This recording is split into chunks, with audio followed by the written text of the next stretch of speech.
ನನ್ನ ತಂದೆ ತಾಯಿಗಳ ಆಸೆ ಈಡೇರುವ ಕಾಲ ಹತ್ತಿರ ಬಂದಾಯಿತು. ನಮ್ಮ ಆಸೆಯನ್ನು ಮರಳಿ ಪಡೆದುಕೊಂಡ ಮೇಲೆ ಹಿರಿಯರ ಆಸೆಯಂತೆ ಕವಿತಾಳನ್ನು ನಮ್ಮ ಮನೆಗೆ ಸೊಸೆಯಾಗಿ ತಂದುಕೊಳ್ಳಬೇಕು.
ಇವನು ನನ್ನ ತಮ್ಮನೇ.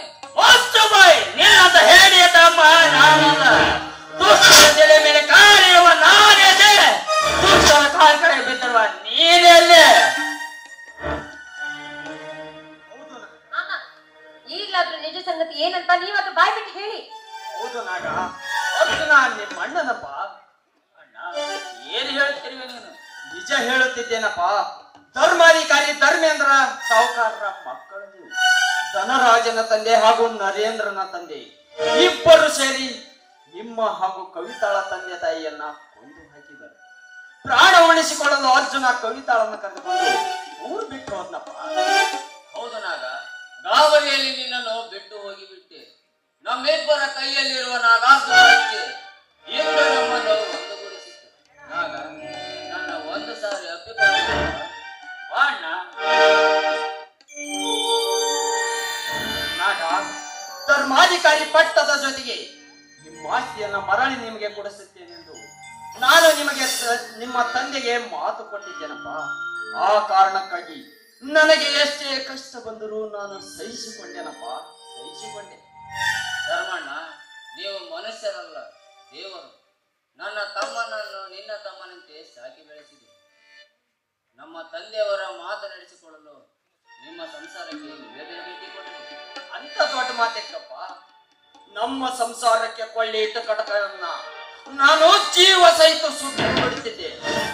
ಆದರೆ ನಾನು ನನ್ನ ಸುಜಾತಾಳಿಗೆ ಕೊಟ್ಟ ಮಾತನ್ನು ಉಳಿಸಿಕೊಳ್ಳಲು ನಾನು ಶಾಂತಿಯಿಂದ ಇರಬೇಕಾಯ್ತಪ್ಪ. ಹಾಗಾದ್ರೆ ಅತ್ತಿಗೆ ಸಾವು ಸಹಜವನ? ಇಲ್ಲಪ್ಪ, ನಿಮ್ಮತ್ತಿಗೆ ಧನರಾಜನ ಕಾಮದಾಸೆಯನ್ನು ನಿರಾಕರಿಸಿದ್ದಕ್ಕೆ ಅವಳ ಹೊಟ್ಟೆಗೆ ಚಾಕು ಚುಚ್ಚಿ ಕೊಲೆ ಮಾಡಿದ್ದಾನಪ್ಪ. ಈ ವಿಷಯವನ್ನು ನನಗೆ ಏಕೆ ಹೇಳಲಿಲ್ಲ ಅಣ್ಣ? ಈ ವಿಷಯವನ್ನ ಸಮಯ ಬರುವವರೆಗೂ ನಾಗನಿಗೆ ತಿಳಿಸಬೇಡ ಎಂದು ನಿಮ್ಮತ್ತಿಗೆ ನನ್ನಿಂದ ಮಾತು ತೆಗೆದುಕೊಂಡಿದ್ದರಪ್ಪ. ಆ ಕಾರಣಕ್ಕಾಗಿ ನಿನಗೆ ತಿಳಿಸಲಿಲ್ಲ. ಲೇ ಮಗನ ದಂಡ, ಎಂದಿದ್ದ ನನ್ನ ಅತ್ತಿಗೆ ಮೇಲೆ ಕೈ ಹಾಕಲು ಮುಂದಾಗಿರುವಿಯ ಮಗನ. ಉಳಿಸಿದ ನನ್ನ ಅತ್ತಿಗೆ ಹೊಟ್ಟೆಗೆ ಚಾಕು ಕೊಂದಿರುವ ನಿನ್ನನ್ನು ನಾನು ಸುಮ್ಮನೆ ಬಿಡುವುದಿಲ್ಲ. ನೀನು ಎಲ್ಲೇ ಇರು, ನಿನ್ನ ರುಂಡವನ ಚಂಡಾರೆ ನನ್ನ ಅತ್ತಿಗೆ ಸಮಾಧಿಗೆ ಸಮರ್ಪಿಸಿದ್ದೇನೆ. ನಾನು ಮಗನೇ, ನಾನು ಈಗಲೇ ಬರುವೆ. ಇಲ್ಲ ನಾಗ, ಹುಡುಕಬೇಡ. ಮುಳ್ಳನ್ನು ಮುಳ್ಳಿನಿಂದಲೇ ತೆಗೆಯಬೇಕು. ಈಗಾಗಲೇ ಅವರ ಸಂಪೂರ್ಣ ವ್ಯವಹಾರ ನಮ್ಮ ಹತೋಟಿಯಲ್ಲಿದೆ. ಸ್ವಲ್ಪ ತಾಳು. ಅವರಿಬ್ಬರಿಗೆ ಒಟ್ಟಿಗೆ ಚಟ್ಟ ಕಟ್ಟಿದರಾಯ್ತು. ಆಯ್ತಣ್ಣ, ನಿನ್ನ ಮಾತಿಗೆ ನಾನು ಗೌರವ ಕೊಡುತ್ತೇನೆ. ನಾನು ನಿಮಗೊಂದು ವಿಷಯ ಹೇಳ್ಬೇಕು. ನಾನು ನಾಗನನ್ನ ಮನಸಾರೆ ಪ್ರೀತಿಸ್ತಾ ಇದ್ದೀನಿ. ನೀವು ಅವನ್ ಕೊಟ್ಟು ಮದುವೆ ಮಾಡ್ಬೇಕು. ದೈವ ಒಂದು ಬಗೆಯಿತು. ಕವಿತಾಳನ್ನು ಪ್ರಾಣಕ್ಕಿಂತ ಹೆಚ್ಚಾಗಿ ನಾನು ಪ್ರೀತಿಸಿದರೆ ಅವಳು ಪ್ರೀತಿಸಿದ್ದು ನಾಗನನ್ನು. ಮಾಮ, ಏನು ಒಬ್ಬರೇ ನಿಂತು ವಿಚಾರ ಮಾಡ್ತಾ ಇದ್ರ? ಏನೇ ಇಲ್ಲ ಕವಿತಾ, ಸೋದರತ್ತೆಯ ಮಗಳಾದ ನಿನ್ನನ್ನು ನಮ್ಮ ಮನೆಗೆ ಸೊಸೆಯಾಗಿ ತಂದುಕೊಳ್ಳಬೇಕೆಂದು ನನ್ನ ತಂದೆ ತಾಯಿ ಆಸೆ ಪಟ್ಟಿದ್ದರು. ಆ ಆಸೆ ಈಡೇರಿತು. ಹೌದಾ ಮಾಮ? ಹಾಗಾದ್ರೆ ನಮ್ಮಿಬ್ಬರ ಮದುವೆಗೆ ನಿಮ್ಮ ಒಪ್ಪಿಗೆ ಸಿಕ್ಕಂತಾಯ್ತು. ಖಂಡಿತ ಕವಿತಾ. ನಾಗ, ಬಾಯಿ. ಇಂದಿನಿಂದ ಕವಿತಾಳ ಬಾಳಿನ ಒಡೆಯ ನೀನು. ಮತ್ತೇನಪ್ಪ, ಮತ್ತೇನು ಯುವ ಪ್ರೇಮಿಗಳು ಒಂದಾದ್ರು ಇಲ್ಲಿ ನಿಂತು ಬಿಟ್ರೆ ಶಿವಪೂಜೆಗೆ ಕರಡಿ ಬಿಟ್ಟಂಗೆ ನಾವ್ ಯಾಕೆ ನಿಂದಿರ್ಬೇಕು? ಅಲ್ವೇ ಮಾವ? ಸರಿ, ಈಗ ಅಡಿಗೆ ನಾನೊಂದು ಅರ್ಧ ಮಾಡ್ತೀನಿ, ನೀವೊಂದು ಅರ್ಧ ಮಾಡೋಣಂತ. ನಡಿ ಒಳಗಡೆ ಹೋಗೋಣ. ಏನಪ್ಪ ನಾಗಮ್ಮ, ಅತ್ತ ಜೋಡಿ ಸಿಗ್ತಲ್ಲ? ಈ ವರ್ಷ ಸಿಕ್ಕತ್ತವನೇ ಇನ್ನೊಂದು ಮಾಡಿ. ನನ್ನ ಮೇಲೆ ಪ್ರೀತಿ ಯಾವಾಗ ಬಂತು? ನೀನ್ ಯಾವಾಗ ಆ ಪಾಪಿಯಿಂದ ರಕ್ಷಣೆ ಮಾಡಿದೆಯಲ್ಲ ಧನದಿಂದ, ಆವಾಗ್ಲೇ ಬಂತು. ಮತ್ತೇಕೆ ನನಗೆ ಹೇಳಲಿಲ್ಲ? ಹೇಳೋದಕ್ಕೆ ಭಯ ಆಯ್ತು. ನಿನ್ ಕಣ್ಣು ನೋಡಿದ್ರೆ ನನಗೆ ಹೆದರಿಕೆ ಬರುತ್ತೆ. ಈಗಲೂ ಭಯ ಹೋಗಿಲ್ಲವೇ ನನ್ನ ಸೋದರತ್ತೆ ಮಗಳೇ? ಅಯ್ಯೋ, ನೀನ್ ನೋಡಿದ ತಕ್ಷಣ ಭಯನೇ ಹೋಗ್ಬಿಟ್ಟು ನನ್ನ ಸೋದರತ್ತೆ ಮಗನೇ. ಮತ್ತೇಕೆ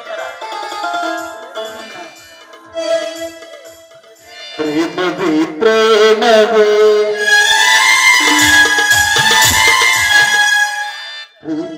ಪ್ರೀತಿಯರಾಗವೇ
ಧನಿಕರ ಮಾತು ಕೇಳಿ ಒಡ ಹುಟ್ಟಿದ ಅಣ್ಣನನ್ನು ಮನೆಯಿಂದ ಹೊರಹಾಕಿ ತಪ್ಪು ಮಾಡದೆ ಅನಿಸುತ್ತದೆ.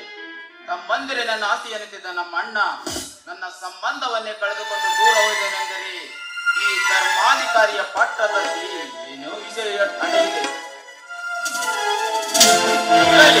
ಈ ಒಳಗುಟ್ಟನ್ನು ತಿಳಿದುಕೊಂಡು ಆ ನಂತರ ಅಣ್ಣನನ್ನು ಮನೆಗೆ ಕರೆದುಕೊಂಡು ಹೋದರಾಯ್ತು.